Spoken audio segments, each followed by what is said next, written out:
आपको वेलकम और आप लोगों का बहुत शुक्रिया कि आज की इस ब्रीफिंग में आप लोगों ने शिरकत की। मैं सबसे पहले तो जनाब अबू बकर मदनी साहब जो कि सेक्रेटरी हैं energy department government of Sindh के, उनका और उनके कॉलीग्स का बहुत शुक्रिया अदा करती हूँ कि उन्होंने आज हमें ज्वाइन किया। तो हम आपका बहुत शुक्रिया अदा करते हैं और आपको वेलकम कहते हैं कि आपने हमारे ग्रुप के साथ आज इस इंटरेक्शन में शरीक हुए। मैं थोड़ा सा आज का जो हमारा मुलाकात का जो एजेंडा है उस बारे में कुछ पॉइंट्स रखना चाहूँगी। और इसके बाद चूँकि इतनी छोटी सी हमारी पॉपुलेशन है, ज़्यादा लोग तो हैं नहीं, तो मेरे ख्याल से कि हम इसको इंटरैक्टिव बनाना चाहेंगे। तो फिर हम ये भी करेंगे कि हमारे जो यहाँ पर ऑडियंस है उनका तारुफ हो सके। आज की जो हमारी मीटिंग है ये एक कंटिन्यूएशन है of conversation on energy landscape of Sindh. और ये जो फोरम है ये हम नॉलेज फोरम, जो कि कराची में एक ऑर्गेनाइजेशन है that works on developing knowledge resources और ह्यूमन राइट्स एंड डेवलपमेंट, उसकी जानिब से मुनक़िद कराया गया है। लेकिन हम जिस प्लेटफॉर्म के तहत जमा हुए हैं उसका नाम है alliance for climate justice and clean energy. और इसमें यहाँ पर जो लोग बैठे हैं ज़्यादातर लोगों का ताल्लुक उस प्लेटफॉर्म से भी है, जिसमें हमारी कोशिश होती है कि हम पाकिस्तान के एनर्जी ट्रांजिशन के ऊपर बात करें और क्लीन एनर्जी को प्रमोट करें। और जब हम क्लीन एनर्जी की बात करते हैं तो हम ये कहते हैं कि फॉसिल फ्यूल्स को ख़त्म होना चाहिए और जो रिन्यूएबल्स की तरफ हम कदम उठाएं तो वो रिन्यूएबल्स सोशली कंपैटिबल हों, इकोनॉमिकली अफोर्डेबल हों और इन्वायरमेंटली सस्टेनेबल हों।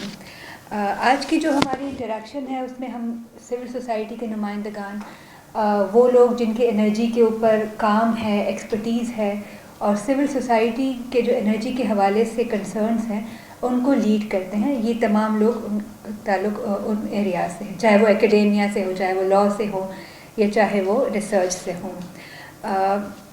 हमारा ख्याल है कि सिंध एक बहुत अहम प्लेयर है एनर्जी लैंडस्केप के अंदर। और उसकी सबसे बड़ी वजह यह है कि पाकिस्तान में जो बिगेस्ट एनर्जी प्रोड्यूस करने के लिए जो रिज़र्व्स हैं नेचुरल रिसोर्सेज के, सिंध में उसका बहुत बड़ा हिस्सा है। चाहे आप गैस की बात करें, चाहे कोल की बात करें, जो कि अब प्रायोरिटी बनता जा रहा है। और इस बात की भी ज़रूरत हो देखने की कि क्लाइमेट साइंस, क्लाइमेट के हवाले से जो कन्वेंशंस हैं, जो कंसर्न्स हैं, उनको देखा जा सके और सिविल सोसाइटी की जो एक्सपर्टीज़ है उसको इनकॉर्पोरेट किया जा सके। तो इस ख्याल के तहत आज हमने एक छोटी सी मीटिंग मुनक़्क़िद की है। और मेरा ख्याल है कि इस बात को भी एम्फसाइज़ करना ज़रूरी है कि apart from energy being a source of producing energy security in Pakistan, which is an important question, ये भी ज़रूरी है कि जो क्लाइमेट चेंज और सिंध का जो क्लाइमेट चेंज के हवाले से जो पोजीशन है, आई मीन सिंध को ऑफिशियली इस बात पे रिकग्नाइज़ किया जाता है कि जो साउथ एशिया में बिगेस्ट हॉट स्पॉट्स हैं एनर्जी क्लाइमेट चेंज के, उसमें सिंध भी शामिल है। चाहे वो लास्ट ईयर की फ्लड्स की सूरत में हम देखें या फिर हम ये देखें कि यहाँ पर कोई 7 हीट वेव्स ऑन एवरेज हमें साल में देखने होते हैं। तो उस हवाले से भी सिंध का एक बहुत अहम रोल है और सिंध का एक अहम मकाम है। तो यही वो ख़यालात हैं जिनके तहत हमने आज की मीटिंग मुनक़्क़िद कराई है। और हम सब चाह रहे थे कि हमारी आज की इंटरेक्शन में हम सेक्रेटरी साहब से सुने कि सिंध की जो एनर्जी प्रायोरिटीज़ हैं, स्पेशली लास्ट ईयर के बाद अब जो मेजर डेवलपमेंट्स हुई हैं, कुछ उस बारे में वो बात करें, कुछ वो हम अपने जो ख़यालात हैं, ऑब्जर्वेशंस हैं, वो उनके साथ शेयर कर सकें और हम ये भी देख सकें कि हम कहाँ पर मिलकर काम कर सकते हैं, चाहे वो एनर्जी सिक्योरिटी का एरिया हो या क्लाइमेट चेंज के हवाले से जो कंसर्न्स हैं और जो पाकिस्तान के कन्वेंशंस हैं, उनको बेहतर बनाने के लिए, उनमें बेहतर कंट्रीब्यूशन के लिए हम कहाँ पर कंट्रीब्यूट कर सकते हैं। देखिए, एनर्जी का लैंडस्केप पर हम देखें पाकिस्तान का शुरू से 1950 से अगर हम देखें तो हम टोटल 1950 से 1990 तक मेरे ख्याल में हाइड्रो पे चले। 99% हम हाइड्रो पे चलते रहे। इंडस्ट्री हमने 62 में की और उसकी बुनियाद पे हमने कोई और काम नहीं किया और तरबेला, वारसक और मंगला डैम पे हम करते रहे। हमारी पॉपुलेशन भी कम थी और 1990 तक बहुत इत्मीनान से हमने 10,000 12,000 मेगावाट पे पूरा मुल्क चला लिया। 1990 में आके जब हमारी इंक्रीज़ हुई, प्रोडक्शन बढ़ी और हमें पानी जब कम होने लगा और इंडिया ने डैम बना के पानी इधर से इतना आ गया, तब हमें याद आया कि एनर्जी तो कम पड़ रही है, अब हम क्या करें। हमने बड़ा अच्छा जो हम लोग करते हैं कि कर दिया, फ़ौरन गैस पे हम शिफ्ट हो गए। हमने कहा दूसरा रिसोर्स है, इसको इस्तेमाल कर ले, गैस पे हम चले गए। हमने फिर 8-10 साल इसी में गुजार दिए। बहुत प्यार मोहब्बत है। 99 में गैस पे चलते रहे। 2002 में हमने क्या किया कि गैस को सीएनजी में इस्तेमाल कर दिया, तो हमारी गैस जो 50 साल चलनी थी वो 10 ही साल में ख़त्म हुई। 2002 में जब हम गए 5 में याद आया कि गैस भी ख़त्म हो गई, अब क्या करें। फिर हमने बहुत तेज़ी के साथ एक और अमल किया कि फर्नेस ऑयल पे चले गए। चले कोई बात नहीं, फर्नेस ऑयल बहुत आसान है। तो उस वक्त पेट्रोल भी सस्ता था, अब तो खैर बहुत हाई हो गया। हमने बहुत आराम से अपने तमाम प्लांट फर्नेस ऑयल पे शिफ्ट कर दिए। और हमने ये नहीं सोचा कि जो हमारा बेस लोड था पानी, पानी से गैस, गैस के बाद जो था ना हमें किसी एक बेस लोड पे आना चाहिए था। 2015 में जब हम पहुँचे गैस भी ख़त्म हो गई, कोल भी हमारे पास नहीं था, क्योंकि हमने बातें तो बहुत की थी कोल पे, लेकिन चूँकि कोल को निकालना बहुत मुश्किल था, सिंध में था, इतनी तवज्जो नहीं गई। हमने कहा हम ऑल्टरनेट पे आ जाते हैं। ऑल्टरनेट पे आपको आ तो जाए, कोशिश की, लेकिन ऑल्टरनेट पे आने के लिए जो देखिए, आपको अगर थोड़ा सा बैकग्राउंड में बताऊं कि कोई भी मुल्क में बिजली की सस्टेनेबिलिटी उस वक्त होती है जब बेस लोड हो। अगर आपका बेस लोड नहीं है तो आप ऑल्टरनेट पे पूरी बिजली नहीं कर सकते। एक हफ्ते के लिए अगर बारिश हो जाए, आपकी पूरी बिजली ऑल्टरनेट पे 100 पे, क्या करेंगे आप? एक हफ्ते तक बैठ जाएंगे, सारे काम बंद कर देंगे बिजली कि भाई एक हफ्ते बाद जब सूरज निकलेगा और हवा चलेगी तो हमें एक बेस लोड चाहिए। बेस लोड के बगैर दुनिया में कोई भी मुल्क, ऑल्टरनेट इज़ वेरी गुड, लेकिन ऑल्टरनेट उस दिन नहीं चलता जिस दिन बारिश हो रही हो, हवा ना हो और सूरज ना हो। उस दिन हम क्या करेंगे? हमारे पास इतने बड़े सिलेंडर या इतना बड़ी बैटरीज तो नहीं है कि हम एक हफ्ते का रिस्टोर कर लेंगे। अल्टीमेटली ऑल्टरनेट अच्छा सोर्स है, ये मैं नहीं कह रहा, I am very much in favour of alternate, लेकिन ऑल्टरनेट को हम ऑल्टरनेट के तौर पर ही लेना, एक्चुअल पे ना लें। गाड़ी में जो 5वां टायर होता है वो ऑल्टरनेट होता है, 4 टायर गाड़ी में चल रहे होते हैं, लेकिन 5वां टायर हम रखते हैं कि इमरजेंसी के लिए, रास्ते में पंचर हो गई हम उसको इस्तेमाल कर लेते हैं। जैसे ही हम घर पहुंचते हैं उस टायर को हम वापस ऑल्टरनेट पे ले आते हैं। हमने पानी और गैस के बाद बेस का सोचा ही नहीं कि हमारे पास बेस क्या होगा। हम ऑल्टरनेट पे चले गए, हम फन, और ये भी हमने नहीं सोचा कि फर्नेस ऑयल पे हमने लगा दी। ज़्यादातर IPP फर्नेस ऑयल पे लगे 2002 से लेके और 10-12 तक आई, लेकिन हमें नहीं अंदाजा था कि 2022-23 में जाकर फर्नेस ऑयल इतना महंगा हो जाएगा कि हम बिजली पैदा नहीं कर सके। आज जो हम प्राइम मिनिस्टर के हाथ क्या, सस्ती बिजली। व्हाट इज सस्ती बिजली? सस्ती बिजली यही है कि हमारे पास बेस लोड हाइड्रो या न्यूक्लियर या गैस होता तो हम सस्ती बिजली। इस वक्त अगर मैं स्टैटिस्टिक्स, वैसे स्टैटिस्टिक्स ऊपर ने 39,000 की कैपेसिटी है सब हमारे पास पूरे पाकिस्तान में बिजली बनाने की, अप्रॉक्सीमेटली, ऊपर नीचे हो सकती है, इसलिए 13। और हमें ज़रूरत इस वक्त गर्मियों में 25 से 27,000 मेगावाट की होती है और सर्दियों में 15,000 मेगावाट की, लेकिन हम 39,000 नहीं पैदा कर सकते क्योंकि इतनी महंगी पड़ रही है कि वो एक लफ्ज़ है ना, वारा नहीं पड़ रहा, वारा नहीं पड़ेगा। इस वक्त जो हम रो रहे हैं 58 रुपये का हो गया यूनिट। इस दफ़ा जो के इलेक्ट्रिक का बिल आया, मेरे ख्याल 50 से ऊपर 52 का यूनिट आया, वो इसीलिए आया कि हम बिजली के इलेक्ट्रिक की ज़्यादातर फर्नेस ऑयल से पैदा कर रहे हैं। फर्नेस ऑयल इस वक्त 42 रुपीज़ पर लीटर इस वक्त के को पड़ रहा है। उसके ऊपर जब वो तमाम टैक्सेस लगाते हैं, फ्यूल एडजस्टमेंट चार्जेस, फला चार्जेस, जब बास्केट पूरी बनती है तो तकरीबन जाकर 60 रुपये की बास्केट पड़ रही है। 42 रॉ ऑयल की चार्जिंग और 18 रुपये या 16 रुपये तकरीबन, और उसके ऊपर जो बनता है, जिसकी वजह से आज आपकी बिजली आपके इख्तियार से बाहर हो गई। चूँकि हमने बेस लोड पानी का भी ख़त्म कर दिया, गैस का भी ख़त्म कर दिया, और तीसरा कोई हमने बेस लोड तैयार नहीं किया। Alternate not for whole country, alternate पे नहीं चल सकता। अगर आपने आज की बिजली बना ली, रात भर में आप उसको बैटरी में रख लेंगे, अगले दिन आपको इस्तेमाल करना है, कितने दिन आप रखेंगे? तो अल्टीमेटली देखें ना, आपको एक बेस लोड पे जाना पड़ेगा।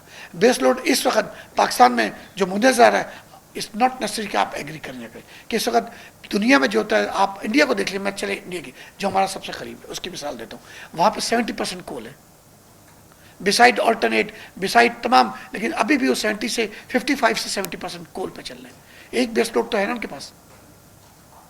हमने 2014 में सिंध गवर्नमेंट ने, फेडरल गवर्नमेंट ने फिर भी कुछ नहीं किया। सिंध गवर्नमेंट ने अपने तौर पे 12-14 में पहला ब्लॉक किया, फिर दूसरा ब्लॉक किया, फिर जेवी किया एग्रो के साथ, और पहला हमने माइन 3.8 की, फिर 7.8 की, और आज हम अल्हम्दुलिल्लाह 2640 मेगावाट कोल से, जो कि एक सस्टेनेबल है, एक दिन का भी इसके अंदर कोई प्रॉब्लम नहीं, बारिश, पानी, आंधी कुछ भी आए वो आपको बिजली आ रही है। और प्लस 600 हम लकी जो कि थर पे चल रहा है, चूँकि कोयला ट्रांसपोर्ट होता है, तो अब तकरीबन 3300 मेगावाट सिंध इस वक्त थर कोल से बना रहा है। बिसाइड जो कि पाकिस्तान में इस वक्त आज की मैं अगर प्रोडक्शन देखूं तो हमारी तकरीबन 25 से 26 हज़ार, एग्जैक्ट फिगर मैं नहीं कहूँगा, आप लिखिएगा, लेकिन अंदाजन इतनी जो हम पैदा कर रहे हैं उसमें जो हिस्सा बनता है 10,000 हाइड्रो पे इस वक्त हमारा, तरबेला शरबेला जितने भी तकरीबन 10,000 उनका, 3,300 आप कोल का रख लें सिंध से जो निकल रहा है, क्योंकि और साइवाल वगैरह चल रहे थे, लेकिन चूंकि कोयला इतना महंगा हो गया था कि उन्होंने भी अपनी प्रोडक्शन कम कर दी, वरना वो 2,500 से 3,000 या 4,000 मेगावाट वो भी कर रहे थे इम्पोर्टेड कोल पे, साइवाल बिक्की शाह ये वो, लेकिन इस वक्त चूंकि कोल महंगा हो गया था तो उन्होंने अपनी प्रोडक्शन कम कर दी थी। सिंध से इस वक्त हम ऑल्टरनेट में तकरीबन 2,000 मेगावाट प्रोड्यूस कर रहे हैं, और बाकी जो अगर 15,000 ये हो गई तकरीबन जो मैंने आपकी समझाई, और 10,000 हम फर्नेस ऑयल पे कर रहे हैं, तो हमारी 25 से 26 हज़ार के करीब इस वक्त हो रही है। गैस से सिर्फ एक गैस से कुछ प्लांट में ख्याल में चल रहा है, गैस इस वक्त ज़्यादातर फर्टिलाइज़र को जा रही है। अगर मैं आज की बात करूँ, गैस से सिर्फ सिंध में 2 प्लांट है 50 megawatt, Sindh Nooriabad power company, वो सिर्फ गैस पे चल रहे हैं। पंजाब में अगर 1-2 कुछ चलना, लेकिन जो मैंने अंदा किया इस वक्त गैस ना सुई नॉर्थर्न के पास है ना सुई सदर्न के पास है। हम डोमेस्टिक ही नहीं कर पा रहे, कमर्शियल नहीं कर पा रहे, तो बिजली कहाँ से करेंगे पैदा, कि गैस हमारे पास तकरीबन वो भी डिप्लीट होती जा रही है दिन ब दिन। इससे हम जो टोटल गैस प्रोड्यूस वो भी सिंध से इससे हम प्रोड्यूस कर रहे हैं तकरीबन कोई अंदाजन 1700 MMCDF, और हमारी डिमांड है तकरीबन जाकर 2500 MMCDF। गैस में भी इस वक्त हम सिंध नंबर 1 है, पंजाब से बहुत कम है, KPK से हो रही है थोड़ी बहुत बलूचिस्तान, लेकिन मैक्सिमम सिंध से हो रही है इस वक्त। अगर आप 100% का देखा जाए तो तकरीबन 55% सिंध प्रोड्यूस कर रहे हैं गैस। पेट्रोल में भी हम तकरीबन है 45%।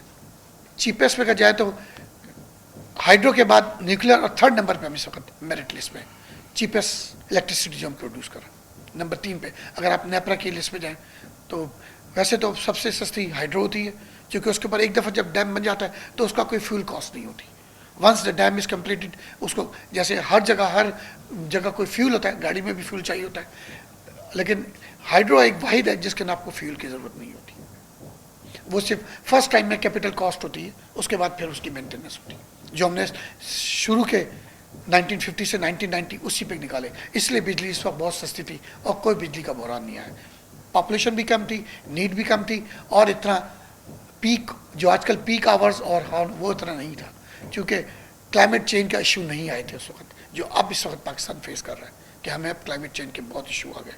ग्लेशियर पिघल रहे हैं और गर्मी में ज़्यादा, जिसके से आपकी बिजली की नीड जो 10-12 हज़ार थी वो तकरीबन 25 से 29 हज़ार मेगावाट पहुंच चुकी है इन पीक्स मई, जून, जुलाई, अगस्त, और यही सर्दियों में जाकर 12 से 15 हज़ार मेगावाट हो जाती है, क्योंकि आपके AC नहीं चल रहे होते, बहुत सी जगहों पे आपको आसानी हो जाती। अगर इस थ्योरी पे चले जाए तो फिर तो मैं बेस लोड के लिए मैं समझता हूँ, चूँकि गैस भी ख़त्म है, और तो फिर कोल पे हमें थोड़ा, क्योंकि कोल इतफाक़ से वहाँ पर अबंडेंट है, काफ़ी है, जो रियलिटी में उसकी बात कर रहा हूँ। I am not adequacy of coal, तो आपके पास अब कोल ही पे चलना पड़ेगा, क्योंकि आपके पास कोई मज़ीद चॉइस नहीं है, और आपको डिपेंडेंसी अपनी किसी बेस लोड पे लाना पड़ेगा। तो 175 बिलियन में से अभी मुश्किल से हमने 15 मिलियन टन हम साल का इस्तेमाल कर रहे हैं, शायद 0.05 तक, 5% तक हम इस्तेमाल कर रहे हैं। 175 बिलियन की हमारी कैपेसिटी है, लेकिन उसमें भी प्रॉब्लम ये है कि कैपिटल कॉस्ट बहुत ज़्यादा होती है कोल की, क्योंकि उसका ओवरबर्डन रिमूवल बहुत एक्सपेंसिव पड़ता है।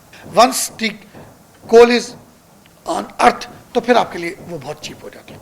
इस वक्त कोल आपका तकरीबन कोल से बिजली 12 से 14 रुपये शायद पड़ रही है मेरा ख्याल, आई एम नॉट श्योर, लेकिन 12 से 14 रुपये आपको पर यूनिट पड़ रहा है after all expenses, dispatch and everything. अक्सर जगहों पे बिजली मौजूद है, लेकिन हम डिस्पैच नहीं कर पा रहे हैं, क्योंकि कैपेसिटी नहीं है। हमारी लाइनों की एक कैपेसिटी होती है 132 किलोवाट, 250 किलोवाट, 500 किलोवाट। पाकिस्तान में अभी चाइना ने पहली लगाई है 660 किलोवाट की, जो थर से लाहौर जा रही है, वाइड सबसे हाईएस्ट जो है, सबसे जो स्मार्टली इस वक्त काम कर रही है, थर से लाहौर तक। जो थर से पहले जाती है मटियारी से वो लाइन CPEC के तहत वो बनी है। बाकी हमारी सारी 132 और 250 और 500 किलोवाट की डबल सर्किट, सिंगल सर्किट। और 2 इशू और इसके अंदर, line losses and theft issue. ये थेफ्ट चोरी होती है, ये भी इशू बहुत ज़्यादा है हमारे साथ कि अगर आपने 100% बिजली भेजी तो जहाँ पे पहुँचा रहे हैं वहाँ तक पहुँचते पहुँचते 60%, 70%, 30% या तो लाइन लॉसेस में हो जाती लॉस या थेफ्ट हो जाती। जब वापडा हमने ब्रेक की थी तो उस वक्त हमने पहला तजुर्बा किया कि डिस्कोज बनाई जी, 14 डिस्को वापडा को हमने तोड़ के 14 डिस्को को सिंध में 2 आई, के इलेक्ट्रिक को मिला के 3 कह लें, पंजाब में 5 आई, इस्लामाबाद में 1 आई, बलूचिस्तान और सरहद में 2 आई। अब बात हो रही कि नहीं वो डिस्को जो उस वक्त आपके ऊपर गर्दिशी, जिसको आप क्या कहते हैं गर्दिशी कर्जे को, सर्कुलर डेप्ट, वो सर्कुलर डेप्ट यही है कि आपने डिस्को से कहा तुमको बिजली दी, तुम आगे बेचोगे, लेकिन उनको रिकवरी नहीं हुई।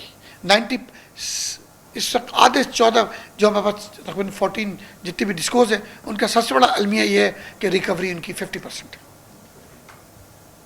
ये मैं एक एवरेज की बात कर रहा हूँ, नॉट फिक्स, लेकिन इसको ये मत कहिएगा, लेकिन किसी में ज़्यादा किसी कम, लेकिन रिकवरी नहीं हो पा रही। बिजली तो हम दे रहे हैं लोगों को, लेकिन अक्सर जगहों से हमें रिकवरी नहीं हो पाती। मिक्स है, देखिए मिक्स है, मैं ये नहीं कहूँ गवर्नमेंट मिक्स है, मिक्स कहेंगे, जिसकी वजह से सर्कुलर डेप पर बढ़ता जा रहा है, क्योंकि डिस्को तो अपनी बिजली दे रहा है, उसको रिकवरी नहीं हो रही, वो आगे पे नहीं कर रहा, वो आगे पे नहीं कर रहा, तो एक दूसरे के ऊपर हम डालते जा रहे हैं। पीएसओ तक बात पहुंच जाती है, पीएसओ जो पीएस सप्लाई करता है फर्नेस ऑयल, उसकी पेमेंट नहीं हो रही, वो करता है डिस्को को पेमेंट नहीं हो रही, वो उसको पेमेंट, एक दूसरे के ऊपर सब डालते जा रहे हैं, जिससे हमारे इस वक्त 3 ट्रिलियन का सर्कुलर डेप्ट है इस वक्त पाकिस्तान में, सबसे बड़ा। अब जो बातें हो रही हैं कि जी डिस्को को प्रोविंशलाइज या प्राइवेटाइज कर दिया जाए, इनको आजकल सबसे हॉट टॉपिक इस्लामाबाद में यही है कि डिस्कोस को प्राइवेटाइज या प्रोविंशलाइज, कि गवर्नमेंट अब मजीद इनको खर्चा नहीं उठाना चाहिए। पिछले 2010 से तकरीबन 10 साल से गवर्नमेंट इनके खर्चे पूरे कर रही है कि अगर उन पर खर्चा 100 रुपये का कर रही है और मिलता है वहाँ से 50 रुपये, तो गवर्नमेंट कब तक 50 रुपये देती रहेगी। जो आप सर्कुलर डेप्ट है वो यही है कि आप उनके खर्चे उठाए जा रहे हैं। तो अब गवर्नमेंट ने तय किया कि हम इनको प्रोविंशलाइज या सूबों के हवाले कर देंगे या प्राइवेटाइज कर देंगे कि शायद उनकी एफिशिएंसी बेहतर हो जाए। के इलेक्ट्रिक का भी इसमें नाम, क्योंकि के इलेक्ट्रिक की मुकाबले रिकवरी सबसे अच्छी है। कैपेसिटी पेमेंट का भी इशू है, बिल्कुल सही कह रहे हैं, वो भी कुछ जगहों पे है, लेकिन मेन मैं समझता हूँ रिकवरी है इशू, उसके बाद कैपेसिटी पेमेंट। देखिए कोई भी फैक्टर के सारे एक ही फैक्टर पे आप नहीं कह सकते, कैपेसिटी पेमेंट भी कुछ इशू है कुछ जगहों पे वो बिजली नहीं बना रहे, लेकिन आपने ऐसे एग्रीमेंट किए हुए कि आपने उनको मिनिमम चार्जेस देने। मतलब देखिए ना, गवर्नमेंट के पास भी कुछ गलतियां होती हैं, मैं नहीं कह रहा किसी एक आदमी कुछ, चूँकि आप एक सिस्टम में रहे जहाँ पे ये होता है कि बस आज का दिन आज काम कर लो, फिलहाल कर, उसी में ये गलती होंगी। मैं ये नहीं कहूँगा कि गवर्नमेंट ने कोई मिस्टेक की या किसी को फ़ायदा नहीं, ये था जल्दबाजी कर दी। हर गवर्नमेंट ये चाहती थी बस इतने प्रोजेक्ट लग जाए, इतनी, ये नहीं सोचा कि उन प्रोजेक्ट में क्या ड्यू डिलिजेंस होनी चाहिए, क्या हमारी ज़रूरत है या नहीं। 39,000 के हमने लगा लिए, लेकिन आज हम बिजली प्रोड्यूस नहीं कर रहे। जो भी गवर्नमेंट आती गई बस यही सोचा गया कि मेरे 5 साल होंगे, मैं अपने नंबर क्या बढ़ाऊँ, ज़्यादा से ज़्यादा बिजली के प्लांट लगा के। ये नहीं सोचा कि उनकी ज़रूरत है नहीं है, और बेस लोड उसमें अगर फर्नेस ऑयल है, कल वो फर्नेस ऑयल 14 रुपये से 42 रुपये भी पहुँच जाएगा, वो आज पहुँच गया। लैंडस्केप है, सिनेरियो है, और अब हमारे पास जो मैं समझता हूँ, दिस इज माई, ये मैं नहीं कह रहा कि नॉट नेसेसरी कि पाकिस्तान का बेस लोड है, बेस लोड जब तक हम नहीं लाएंगे, और चीप इलेक्ट्रिसिटी जो हम फिलहाल हम कोल से कर सकते हैं, और तो अगर आप लोगों के पास कोई हल है तो मुझे बताइए, मैं आई विल वेलकम। क्योंकि पानी आप ख़त्म कर चुके हैं, इंडिया ने पानी आपको बिल्कुल ज़ीरो कर दिया। वो जब उनकी मर्जी होती है वो आपको पानी देता है, जब नहीं होता उस दिन आपके पास सूखा होता है, और सिंध वैसी टेल एंड पे पानी आते आते ख़त्म हो चुका होता है, और हमने डैम नहीं बनाए मजीद, हम उन्हीं 3 पे ही गुजारा करते रहे, और हमारी ज़रूरत बढ़ती गई। गैस भी हमने ख़त्म कर दी, तो अब हमारे पास बेस लोड कहाँ से होगा, ऑल्टरनेट को हम बेस लोड बना नहीं सकते। लेकिन देखिए ना, उसके लिए फिर टेक्नोलॉजी आपके पास नहीं है, आपके पास आज तक हमने टेक्नोलॉजी ट्रांसफ़र नहीं की। जो दुनिया आगे जा चुकी है या तो टेक्नोलॉजी ला, फिर उसमें टाइम लगेगा, क्योंकि देखिए कोई भी प्रोजेक्ट में 3 से 5 साल लगते हैं, एक दिन में नहीं हो जाता। हमें तो आज बिजली चाहिए ना, तकरीबन 30,000 मेगावाट पीक आवर में, हमारी कैपेसिटी इस वक्त मुश्किल से 24-25 हज़ार है, ऑल सोर्सेस, जिसमें फर्नेस ऑयल भी शामिल है। तो मुझे फिर बताइए कि क्या करे गवर्नमेंट, बीइंग अ गवर्नमेंट, मैं आपसे पूछता हूँ आप लोगों से कि क्या करे फिर गवर्नमेंट। बिजली भी देनी है, पॉपुलेशन भी बढ़ रही है, नीड भी बढ़ रही है, हर तरफ से आपको बिजली की डिमांड है, पूरी आपकी जो इंडस्ट्री वो बैठ चुकी है बिजली ना होने की वजह से, रिसोर्सेज भी आपके पास बहुत कम है। तो इस वक्त मैं समझता हूँ वाहिद अब यही हल है कि हम कोल को एक्सट्रैक्ट करें और मजीद कोल निकाला जाए, जो कि बहुत पड़ा हुआ है वाहिद अबंडेंट, जिससे हमें 12 से 14 पड़ रही है, तमाम एक्सपेंडिचर निकाल के, और फिर उस लेकिन उसमें मेरी बिल्कुल है कि ड्यू डिलिजेंस करें, सुपर क्रिटिकल बॉलर लगाएं, कम से कम एमिशन ऑफ द कार्बन होना चाहिए। तमाम जो इंटरनेशनल प्रैक्टिस है, प्रोसीजर, उनको अडॉप्ट करें ताकि कम से कम एमिशन कार्बन। इस सब पाकिस्तान 1% कार्बन पे है, दुनिया के बड़े मालिक 10% को एक्सीड कर चुके हैं, हम इस सब 1%। Still we have 9% in our kitty as per UNO direction. वाहिद रिसोर्स जो बचा है वो आपके पास यही बचा है। इंपोर्टेड कोल भी हमने करके देख लिया कि वो बहुत महंगा पड़ रहा है, नहीं हम उसमें भी नहीं पड़ रहे। डैम बन रहे हैं, आई एम श्योर कि डैम बनने में 3 से 5 साल मिनिमम, किसी डैम में 5 साल से कम नहीं बनता। और उस पर अमाउंट, मेमन डैम की मेरे ख्याल में शायद 600 बिलियन की लागत आ रही है, जो अभी सरहद में बन रहे हैं, 2 डैम बन रहे हैं, वो दोनों मिला के 1000 बिलियन की आपकी डिमांड। आपके पास पैसों की भी शॉर्टेज है, फॉरेन रिजर्व भी आपके एंड पे, तो आप अपने इंडिजिनस रिसोर्स को ही इस्तेमाल कर सकते हैं और कोई आपके पास चॉइस नहीं है।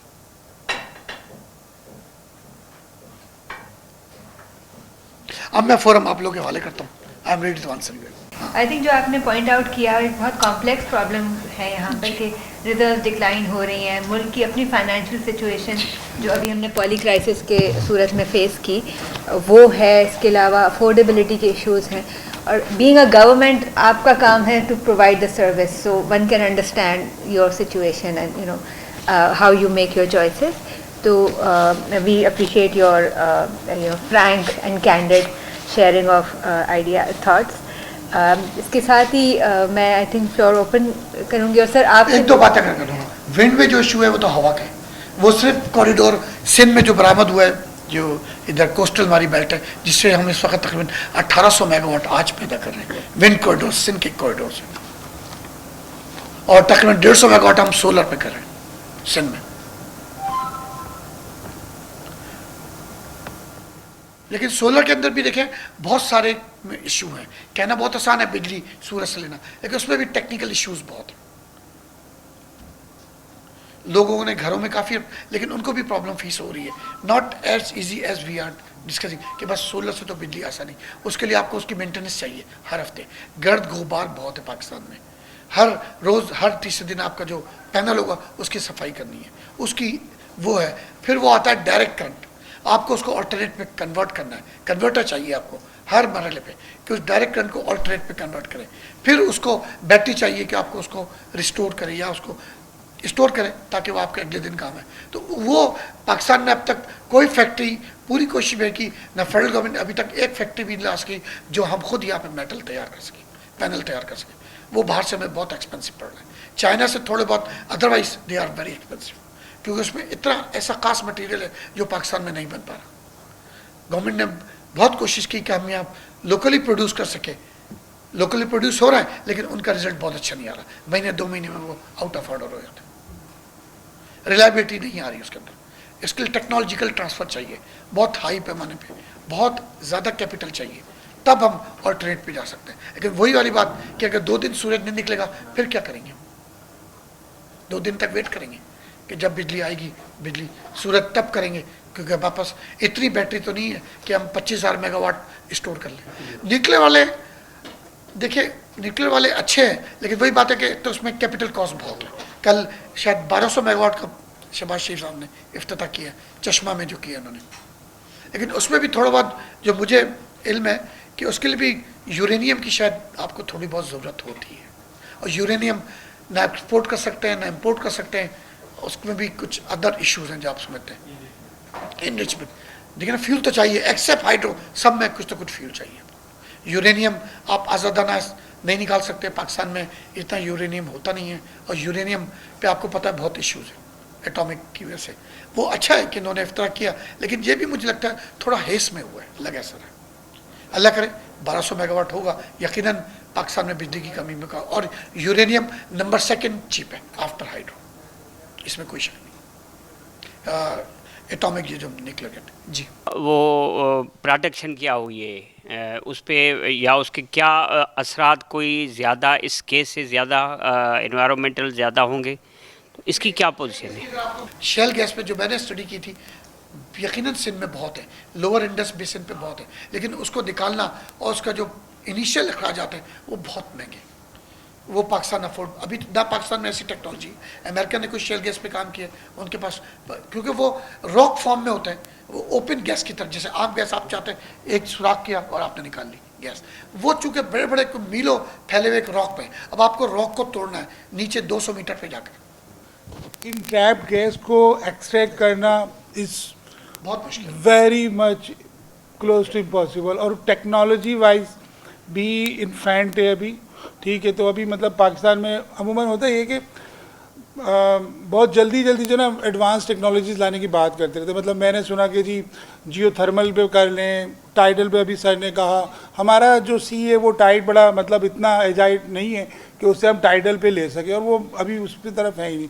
तो अभी हमें कन्वेंशनल जो हमारे पोटेंशियल है ना उसी पे रहना चाहिए, उसी पे काम करना चाहिए, rather we jump to the you know extraordinary. मतलब ज़ाहिर है देखिए हम ग्लोबली जो टेक्नोलॉजी उसी को फॉलो कर रहे होते हैं। तो टाइड गैस, शेल गैस, अभी हमारे पास उसकी टेक्नोलॉजी नहीं है। हमारी जो मतलब एग्जिस्टिंग जो कंपनीज़ हैं एक्सप्लोरेशन की, PPL हो, OGTCL हो, उनके पास तो वो कन्वेंशनल सैंड में कर लेंगे, सैंड स्टोन में कर लेंगे, लाइम स्टोन में एक्सट्रैक्ट कर लेंगे, यहाँ पे फ्रैक्चर्स होते हैं, क्रैक्स होते हैं, ईजिली कर लेंगे। अच्छा, इवन कि वो भी टेक्नोलॉजी आपको पता है मास्टर कौन है, हैलीबर्टन और इस टाइप के जो अमेरिकन ग्रुप्स हैं, हमारे पास तो बहुत ही मतलब एक लिमिटेड है, चाइना कर लेगा। तो शेल गैस तो सर मतलब it's a big challenge, exploratory, मतलब पहले तो आइडेंटिफाई करना, एक्सप्लोर करना, फिर एक्सट्रैक्ट करना, सीरियस, वेरी एक्सपेंसिव। आप मतलब एक बिल्कुल आउट ऑफ बॉक्स सोल्यूशन है आप देते हैं। क्ले में तो यानी कि ड्रिल करना आसान हो जाता है, क्योंकि इतना इलास्टिसिटी प्लास्टिक होता है उसमें आप अपनी ड्रिल ही नहीं लेके जा सकते। सबसे ज़्यादा मुश्किल होता है, जितना हार्ड रॉक होगा इजी ड्रिल होता है, इजी पेनिट्रेशन होता है। जो नेचुरल रिसोर्सेज होते हैं उसमें सबसे इंपॉर्टेंट जो देखा जाता है वो इकोनॉमिक्स देखा जाता है। मतलब सैंडेक का मैं 30 साल से सुन रहा हूँ, कभी कोई नहीं गया कॉपर निकालने, क्योंकि भाई LME में उसके प्राइस ही नहीं थे। आप वहाँ से निकाल के लेकर आएंगे कराची पोर्ट पे, उसकी डबल कॉस्ट पड़ जाएगी, आप क्या एक्सपोर्ट करोगे ना। आपके पाकिस्तान में इतनी उसकी रिक्वायरमेंट है उसकी कॉपर की कि आप उसको पर्सनली उस पर यूटिलाइज करो, फिर वही होगा कि चाइना से मंगवा लें आप इंगट्स। तो ये इकोनॉमिक्स जो है ना बड़ा मैटर कर रही होती है सर, राइट। और हम सारे इस बात पे एग्री हो गए हैं काफ़ी कि भाई हम मिल के सिविल सोसाइटी और गवर्नमेंट मिल के काम करें और एक ही टेबल पे बैठ के टास्क भी करें, इशू को रिजॉल्व भी करें। तो हम उसमें आपके साथ सपोर्ट में भी साथ हैं। आपने पहले जो सवाल किया था कि सर कोल के इशूज़ आएंगे ज़ाहिर है इशू होंगे और फिर रिजॉल्व भी होंगे।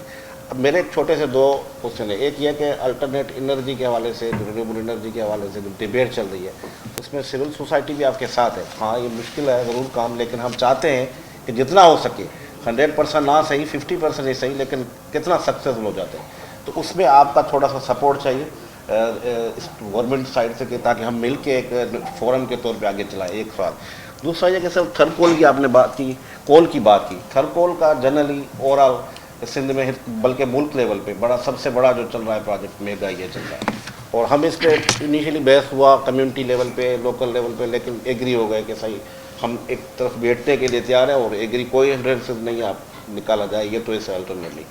अब वहाँ स्टैंडर्ड्स का इशू पहले भी मीटिंग कुछ हुए हैं, लेबर राइट्स की वायोलेशन है। उसके बाद उसके वहाँ अभी क्लाइमेट चेंज जनरल इशू है, उसको रोक तो नहीं सकते, लेकिन उनके अल्टरनेट जो उनके लगने चाहिए चीज़ें या इन्वायरमेंट किए जाए, या जहाँ लोकल सतह पर जो सेफ्टी नेट्स के हों वो बिल्कुल ही नहीं है। इवन लेबर डिपार्टमेंट की ऑफिस वहाँ नहीं है, रजिस्टर्ड एक लेबर नहीं है, जो सारे तकरीबन 80% डेली वेजेस पे। आपने एफर्ट भी लिया, लेटर भी लिखा है, DC साहब ने लिखा है, लेकिन हम चाह रहे हैं एज ए सिविल सोसाइटी कि जब हम और आप मिलके जब कर रहे हैं तो आप लोगों को भी थोड़ा 2 कदम आगे बढ़ाने चाहिए, और ताकि हम जितना हो सके कम्युनिटी बेस्ड इशूज़ को रिजॉल्व कर सकें। मेरा ताल्लुक जो है ना वो थर पार्कर से है। तो आपने भी कहा कि थर में जो है ना वो थर फाउंडेशन तमाम बेहतरीन काम वगैरह कर रही है, तो उस तनकीद पे या उस पर हम नहीं जाते, मगर ये कि सिर्फ हमें इतना बता दें कि आपने कहा कि इंटरनेशनल प्रैक्टिस या लॉज वगैरह उनको जो है ना वो फॉलो करने हैं, मगर सिंध गवर्नमेंट जो है ना वो वहाँ पे कौन से ऐसे लॉज हैं जो फॉलो वगैरह कर रही है, चाहे वो एनवायरमेंटल हो, चाहे लैंड एक्विजिशन एक्ट के तहत हो, या काशिफ ने जैसे कहा कि भाई लेबर लॉज वगैरह हैं उनकी इम्प्लीमेंटेशन जो है ना वो कितनी हो रही है वहाँ पे। ब्लॉक 1 में मैं समझता हूँ कि प्रॉब्लम्स हैं, आई एग्री। सर ब्लॉक 2 से मेरा ही ताल्लुक है। असल में आपने बुरहानुल डैम या उनका इशू भी सुना होगा, कि 636 दिन जो है ना वो हम प्रोटेस्ट पे बैठे हुए थे। हमारी जो लैंड वगैरह उन्होंने एक्वायर की थी उनका पूरा प्रोसीजर जो है ना वो अगेंस्ट द लॉज था। अब स्टिल जो है ना वो उनका सोल्यूशन नहीं है। कुछ ऐसे लोग हैं जिनकी लैंड्स अभी तक जो है वो उस रिजर्वायर के अंदर है, मगर उनको जो है वो पेमेंट नहीं मिली है। जहाँ तक मेरे एम्प्लॉयमेंट, ख्याल में लेकिन इसका जॉब मैं कहूँगा डिस्ट्रिक्ट एडमिनिस्ट्रेशन जिम्मेदार है, एनर्जी डिपार्टमेंट नहीं है। जहाँ तक एज फार एज इसका डिस्ट्रिक्ट एडमिनिस्ट्रेशन जिम्मेदार सर, है। जहाँ तक आपका जो है डिप्टी वो- कमिश्नर, आपका कमिश्नर, आपका असिस्टेंट कमिश्नर, आपका सिंध गवर्नमेंट के एनर्जी डिपार्टमेंट की अभी क्या लाइफ है। 2013 में हम बॉर्न हुए, वी आर स्टिल इन्फेंसी से, हम चाइल्डहुड में है। पाकिस्तान में पहली दफ़ा इस हाई लेवल की मैकेनाइज हुई है माइनिंग, हम खुद इसको लर्न कर रहे हैं। पाकिस्तान में आज तक तो नहीं, इंडिया की तरह 1955 से तो नहीं कर रहे ना, 2017 में तो हमने स्टार्ट किया है। 5 साल में आप हमें टाइम तो दें कि हम सीखें, कोई लर्निंग करें। गवर्नमेंट के अंदर कोई, उनके पास तो कोई बेस्ट प्रैक्टिस आपत्ति नहीं, पूरे पाकिस्तान में कभी हुई नहीं। छोटी बहुत के माइनिंग होती रही, बहुत डोमेस्टिक लेवल की। इंटरनेशनल माइनिंग तो अब हो रही है जाकर, जिसका बेस्ट, और ब्लॉक 2 की हद तक मैं कह सकता हूँ कि वहाँ बेस्ट प्रैक्टिस हो रही है। थोड़ा सा देखिए हमने मॉन्ट मैकडोनल्ड पाकिस्तान, जो कि मतलब यूके की बेस्ड कंपनी पाकिस्तान चैप्टर की, one of the best resettlement policy document होगा, Practices उसी को वहीं हम से फॉलो कर रहे होते हैं। और बिलीव मी, मुझे केपीके के दूसरे प्रोजेक्ट से लोगों ने उस डॉक्यूमेंट को बोरो किया कि हमें दें, ठीक है, वो पॉलिसी डॉक्यूमेंट हमें दिया। और बहुत ही एडवांस, तकरीबन मेरे ख्याल है कि 2007-8 में हमने इस पर काम शुरू किया था, और मतलब यूके से भी एक्सपर्ट्स आए, तो बहुत ही शानदार डॉक्यूमेंट पॉलिसी तैयार, ठीक है। अब आप ये नहीं कहेंगे कि जो डॉक्यूमेंट की हद तक है, देखें we are started implementing that, ठीक है। अब पॉलिसी का हमेशा ये होता है कि जी आप एकदम तो फोर्स करके नहीं डाल सकते, ठीक है। अच्छा, उसके साथ साथ आपके बाय लॉज रीसेटलमेंट में हमने जो ब्लॉक 2 में जो एक्सरसाइज की, आपको पता है CSR पे अभी हम गए भी नहीं थे, ठीक है। CSR पे तो अभी हमारा तो COD हुआ ही नहीं था, लेकिन गवर्नमेंट ऑफ सिंध ने ओपन हार्टली पूरा जो न्यू शहरी दर्ज और इनको सेटल किया, और दे आर हैप्पी। उनको पूरा पाड़ा बना के दिया, गांव बना के दिया, और बड़ा मतलब एक कहना चाहिए इवन के मतलब शहर की तरह विलास बना के दिए हैं, ठीक है सर।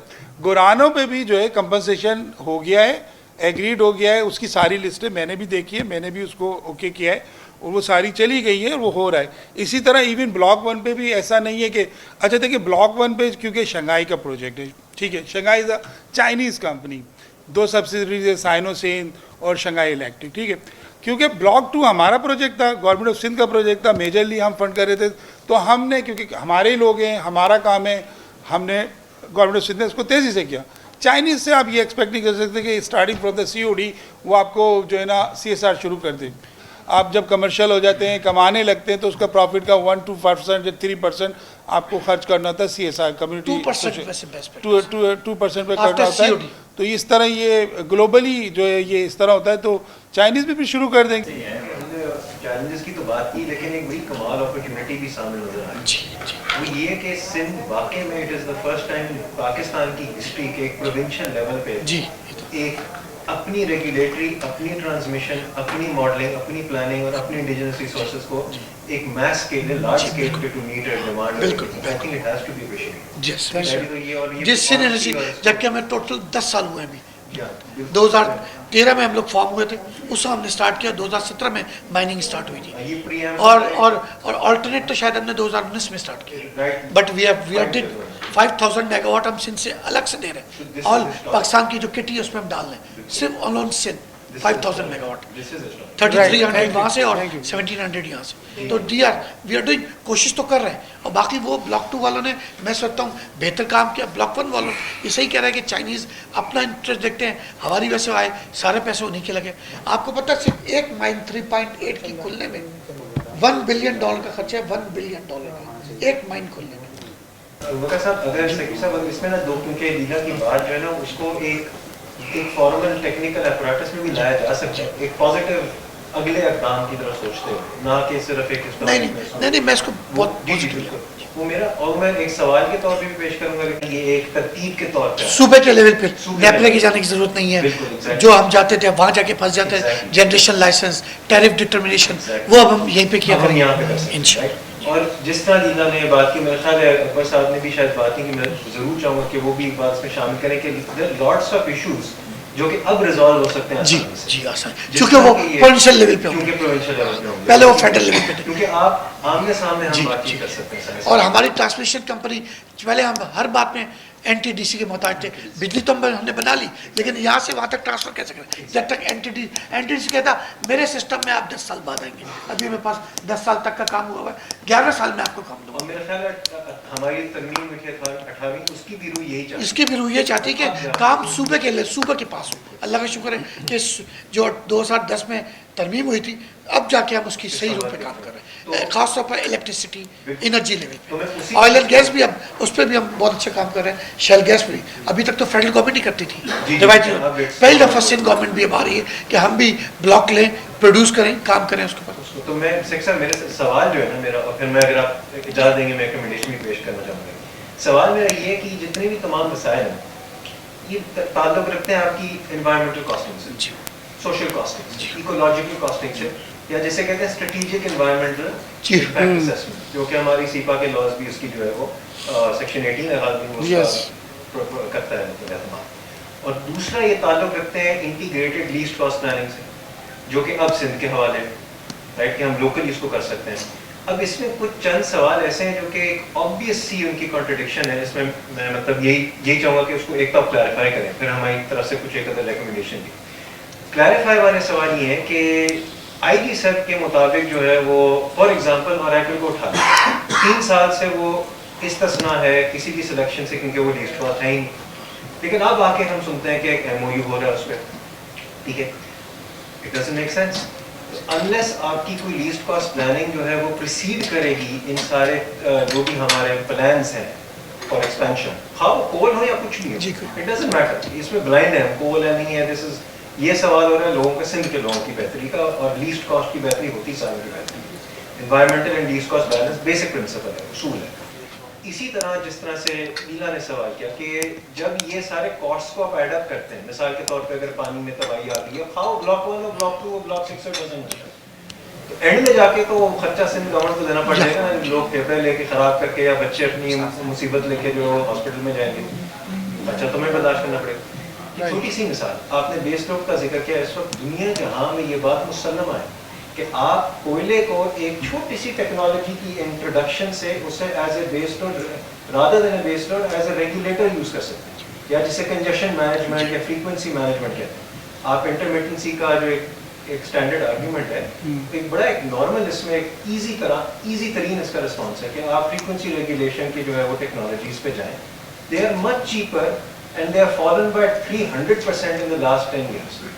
तो ये एक सिंपल सी फोरकास्ट मॉडलिंग वाला जो प्रोसेस है जो कि दुनिया जहां में होता है, मेरा सवाल ये कि ये सिंध ने अभी तक किया है, और अगर नहीं किया तो ये बेस लोड वाले आर्ग्यूमेंट्स जो हैं वो हम इतनी कॉन्फिडेंस से क्या दे सकते हैं कि नहीं?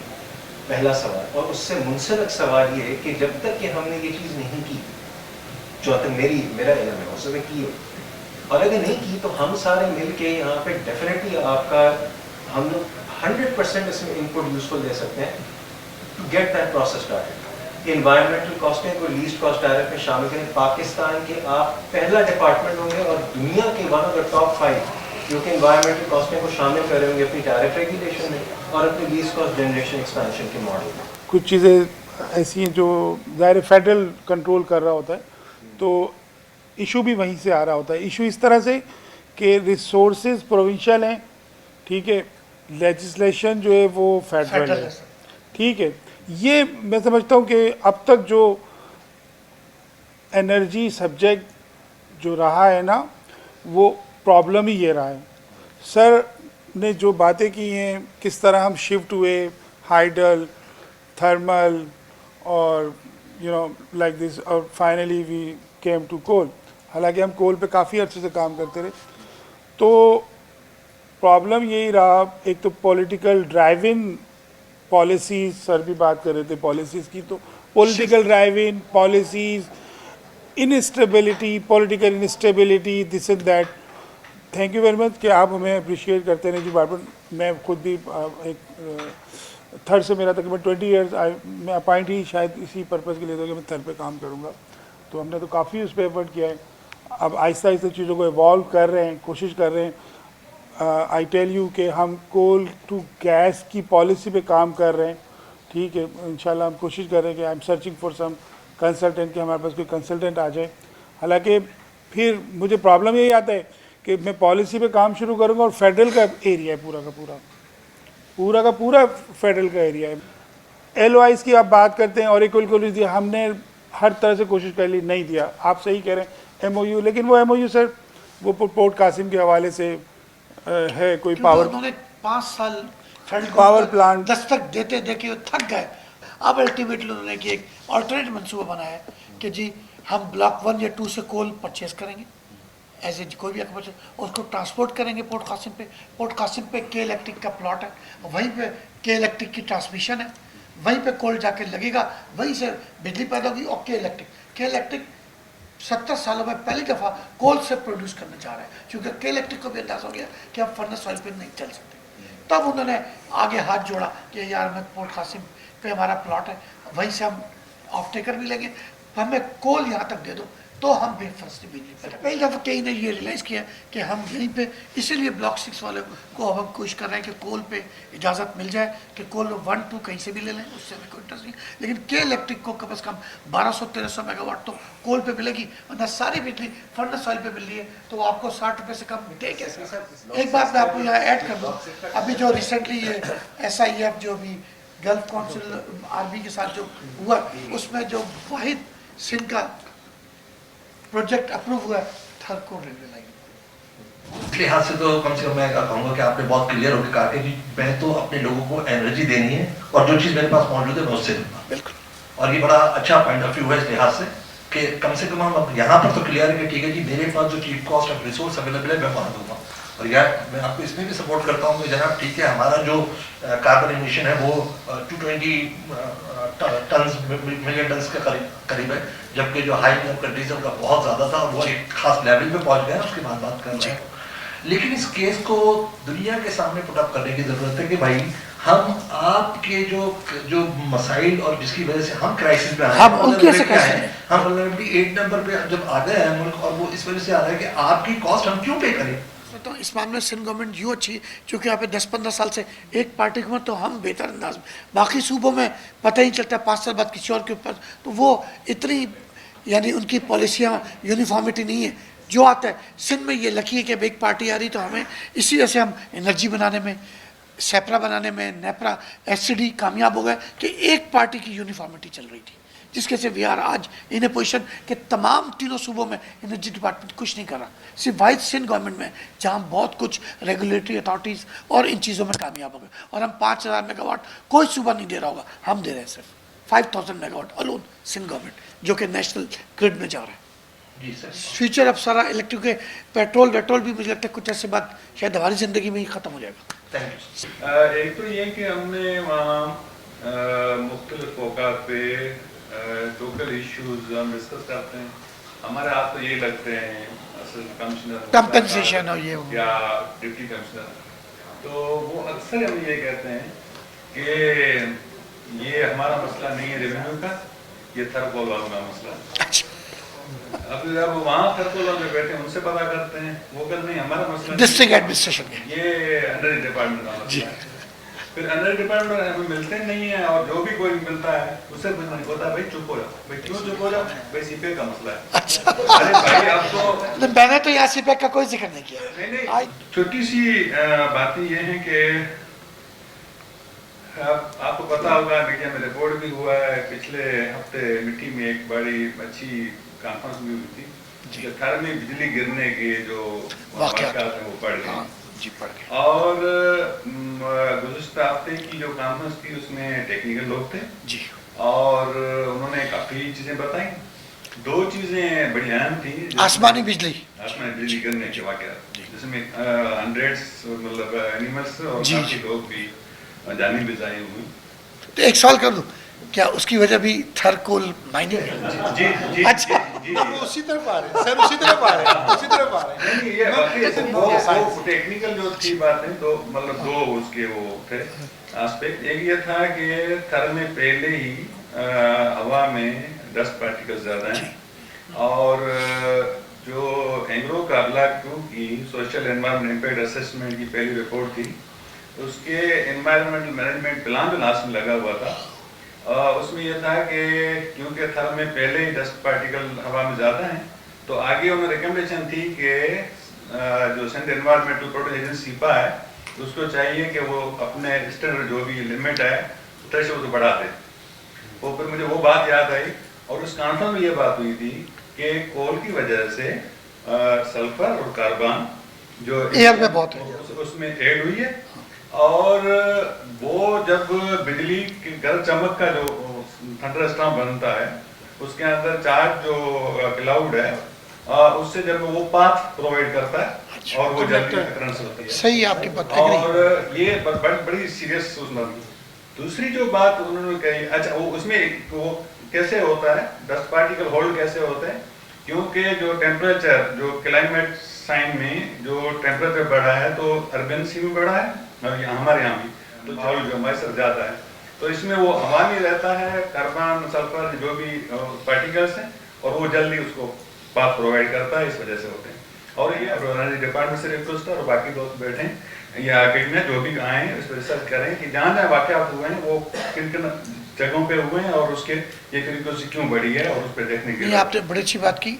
अगले हफ्ते SCCMC बोर्ड की मीटिंग है, मैं उसके अंदर वाइस चेयरमैन यूनिवर्सिटी, तो मैं इंशाल्लाह ये आपका आइटम बड़ी मस्त है कि SCCMC को कि आप इसके ऊपर रिसर्च करें और उससे अगली मीटिंग में बताएं क्या वाकई इससे इफेक्ट हो रहा है क्या। सर बड़ी मेहरबानी। दूसरी उन्होंने बात जो की वो इलेक्ट्रिक कोई ऑर्डिनेंस है या एक्ट वो जो 1910 का जी 1910 इलेक्ट्रिसिटी एक्ट, उसमें उन्होंने कहा कि उनके जो कोई क्लास है 34 और 36 जी उसमें ये है कि यहाँ जो पावर प्लांट लगेंगे ये सारे अर्थ देंगे, मतलब उसका बंदोबस्त करेंगे।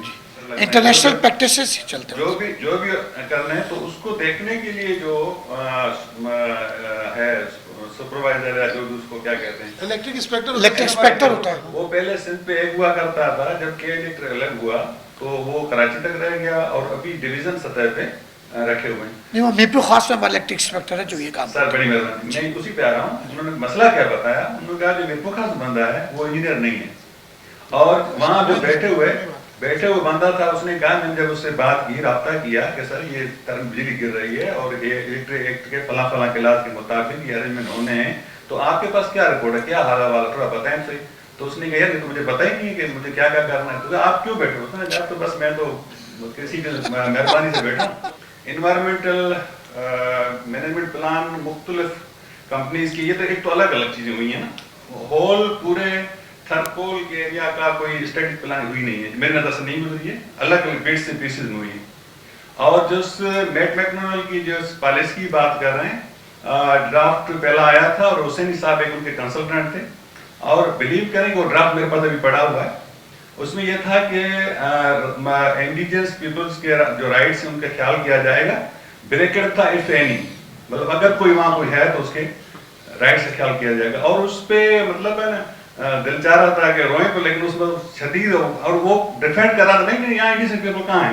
मैंने कहा आपकी डेफिनेशन क्या है, उन्हें जैसे रेड इंडियन है, मैंने जिस तरह से आप प्लानिंग कर रहे हो तो शायद बाकी हम भी थोड़े बचेंगे, लेकिन मसला इस वक्त कम है, इस वक्त कम है। तो खुदा बेहतर जानता है कि हमारे, अच्छा एक मिसाल मैंने दिया, दूसरा मिसाल जो नबी सर से लाइन पीछे VGR की, उसकी जो एनवायरमेंट सोशल इम्पैक्ट असेसमेंट जो है वो DC ऑफिस दरबार में हुई। वो उन्होंने लिखा है कि उमरकोट के अंदर 5 तहसील हैं और नाम भी पता नहीं कहाँ से दिए, वो कॉपी पेस्ट पता नहीं कहाँ के हैं, 4 तहसील, और मतलब बिल्कुल अजीब। अच्छा फिर क्या कहते हैं 70 किलोमीटर की लाइन, एक भी दरख्त नहीं कटेगा। खुदा के बंदे तुम्हें जो इतने दरख्त नजर नहीं आ रहे, क्या लोग नहीं रहते। चेलार की जो मिट्टी की वाइल्ड लाइफ सेंचुरी उससे अंदर से गुजरा है, सारे वायोलेट करके बड़े मजे से बड़ा डॉक्यूमेंट छाप के। अच्छा अब आते हैं उस पर जो रिसर्च में पॉलिसी का, अभी इस वक्त आप गूगल करें कोई एक डॉक्यूमेंट आपको नहीं मिलेगा।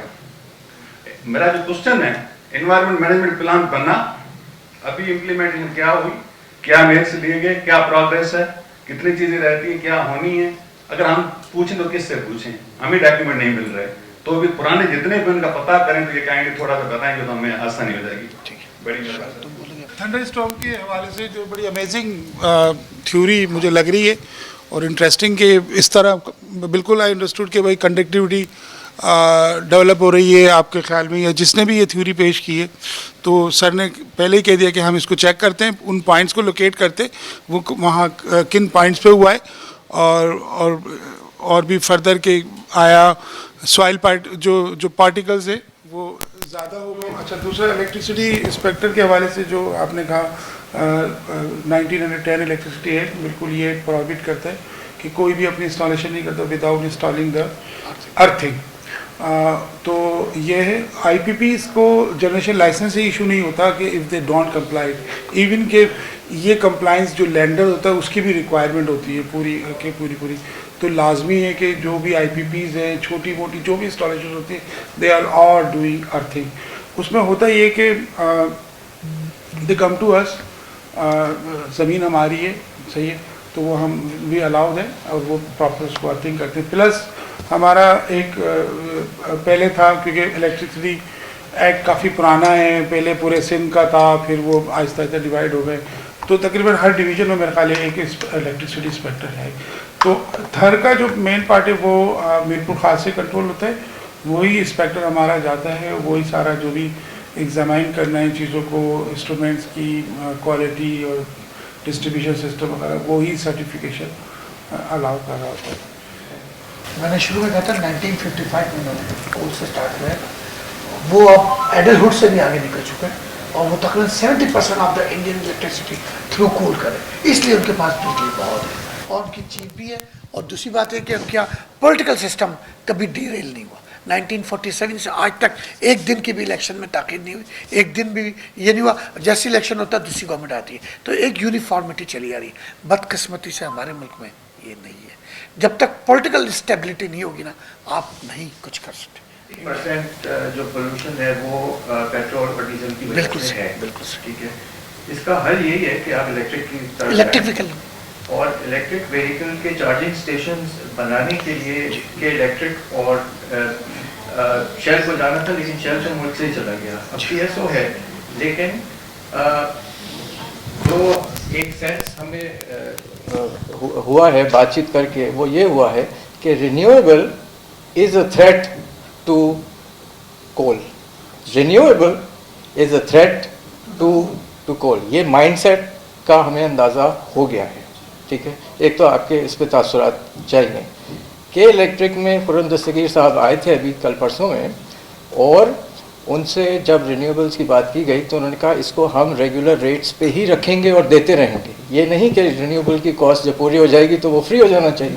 ओके, तो पहले तो ये एक क्लैरिफिकेशन। दूसरे, डेटा नहीं है हमारे पास और ना कोई हमें देता है, बल्कि आप यानी यहाँ तक हमने सुना है कि जो कंसल्टेंट EIA के थर कोल के थे वो डेटा भी सही नहीं था, एयर क्वालिटी का और वाटर क्वालिटी का। हमें करंट एयर क्वालिटी और वाटर क्वालिटी के टेस्ट करने हैं गुरानों में, इस्लाम कोर्ट में। ये डेटा यानी ये तो ऑब्लिगेशन है आपकी, यानी लीगल ऑब्लिगेशन है कि आप ये सप्लाई करें। अगर हम रिक्वेस्ट करते हैं आपसे राइट टू इन्फॉर्मेशन के तहत, तो आपको तो ये पहले से सप्लाई करना चाहिए कि ये डेटा मौजूद हो। हेल्थ के इम्पैक्ट्स जो हैं वो नज़रअंदाज हो रहे हैं थर के अंदर, इसी वजह से अब ये अगर आप लॉन्ग टर्म में जाएंगे कि जी हम बहुत यंग हैं, हम ये वाले लॉज अप्लाई नहीं कर रहे, सेलेक्टिव लॉज अप्लाई कर रहे हैं, तो उसके नतीजे में तो एक जनरेशन तो गुजर जाएगी, वो तो मर गए। My question is, and it's a bit of a comment and a bit of a question, and that is कि हम हमेशा social contract की बात करते हैं state और citizen के दरमियान, और उस social contract के अंदर काफ़ी हद तक energy भी आती रही है, मगर for example अगर कराची इलेक्ट्रिक प्राइवेटाइज हो गई तो that social contract then has its consequences. For example अगर किसी एक neighborhood में जो 4 हाउस होल्ड्स बिल्कुल अपने बिल्स पे कर रहे हैं, 6 नहीं पे कर रहे हैं, तो अब Karachi electric will sort of deem it as a bad neighbourhood और उन लोगों को इलेक्ट्रिसिटी नहीं मिल रही। शायद अगर वो प्राइवेटाइज नहीं होती तो शायद ये questions would have been questions of politics के अंदर ये सवाल आते ज़्यादा। माय क्वेश्चन इज़ कि जैसे यासिर ने बात भी की अभी कि हमारे पास इतना डेटा मौजूद नहीं है, और मैं भी डेटा के हवाले से शायद इतनी इस बात को की तस्दीक नहीं कर सकती, मगर कराची के अंदर बहुत सारे एफ्लुएंट नेबरहुड्स हैं, गेटेड कम्युनिटीज़ हैं, जहाँ पे household families have switch to solar power automatically. उनके यहाँ बहुत अच्छे सोलर प्लांट पैनल्स लग गए हैं and they have moved there. बिजली एक टैक्स की भी और रेवेन्यू कलेक्शन की भी एक सोर्स है, right? And we know that these household are sort of exempted, if I know the if I am correct here, कि ये वहाँ से भी एग्जेम्प्टेड हैं शायद फिर उस तरीके से. My question is that how do we sustain organizations like K Electric in the future when we know that affluent households can move to solar energy जो कि privatized है? हम वो harmony किस तरीके से लाएंगे with different sources of energy, जिस तरीके से लोग सोलर के ऊपर हो रहे हैं? बिकॉज एनर्जी जस्टिस, जो भी बात हमारी यहाँ पे हुई है कि आप एनर्जी जस्टिस की बहुत बात कर रहे हैं, शायद लोग सोशल जस्टिस की बात कर रहे हैं. My recommendation would just be कि whenever we talk about energy justice, this should not be secluded from questions of social justice. And while आप लोगों ने बहुत अच्छी बात की एनर्जी जस्टिस में, हम उसको सोशल जस्टिस के साथ भी लिंक करें. Thank you. देखिए, जो लोग बड़े लोग हैं सब ने अपने घरों में मेरे ख्याल 50% डिफेंस में सोलराइज हो चुका है. जिनके पास था उन्होंने अपने सिस्टम को कर लिया. जब बिजली का बिल वक्त, अब तो जो हमारे मिडिल क्लास फैमिलीज हैं वहाँ पे भी मैं समझता हूँ कि वो काफ़ी हद तक सोलराइज हो रहे हैं.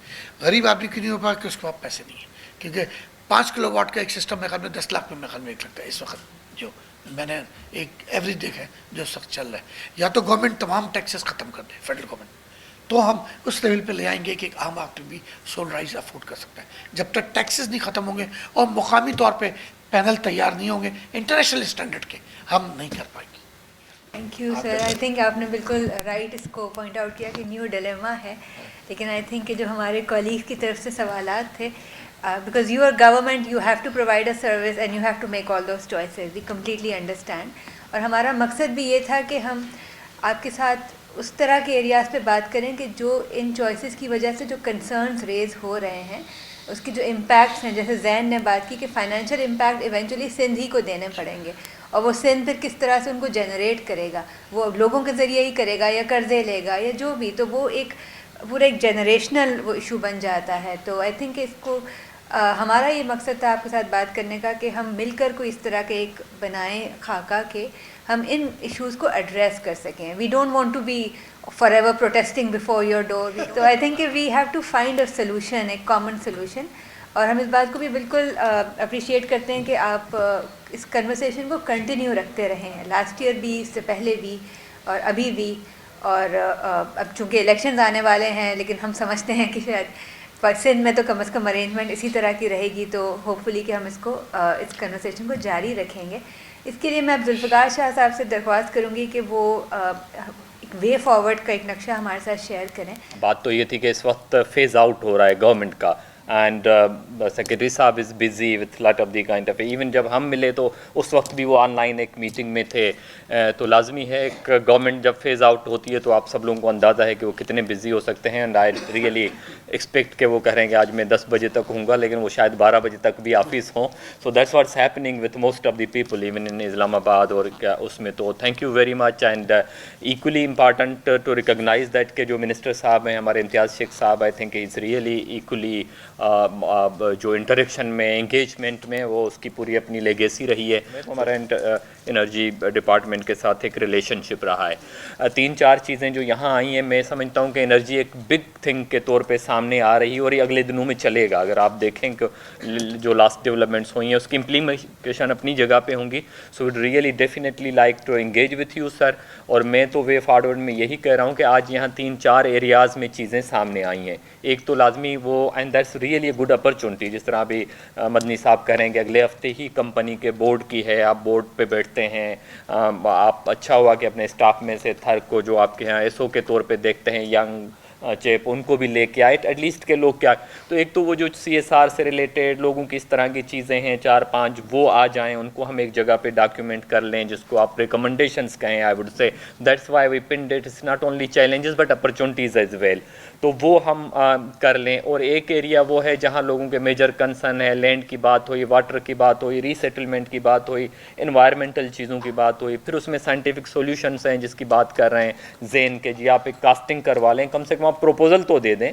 इस वक्त नहीं, किसी अगली मीटिंग्स में लीस्ट कास्टिंग की है, एनवायरमेंटल असेसमेंट की बात है, और उसके अंदर इदारे आ जाते हैं, जिस तरह आपने सीपा की बात की है. तो अब हमारे पास आपको ये जो 2 लोग बैठे हुए हैं सर, ये जो यहाँ 2 हफ्ते पहले कराची में क्लाइमेट मार्च हुआ, so these are the two major organisers, 4 में से 2 ये हैं, 4 लोग ने, अच्छा है लोग इसको हाईलाइट कर रहे हैं, बड़ा इवेंट हुआ। एग्जैक्टली एग्जैक्टली, तो उसका इंटरलिंकेज है एनर्जी में। तो मैं ये कहूँगा hopefully will try our best कि हम अगले हफ्ते ही जो आज यहाँ बातचीत हुई है हम उसको कैसे देख रहे हैं, आपको नॉट इवन कोई बिग 5-10 पेज का डॉक्यूमेंट, लेकिन I would say to create a 10-point agenda out of this. So we will definitely submit with you and with also suggestion कि हम उसको कैसे कंटिन्यू करें। So that's where we look forward and thank you very much once again for your participation and your time. So thank you sir.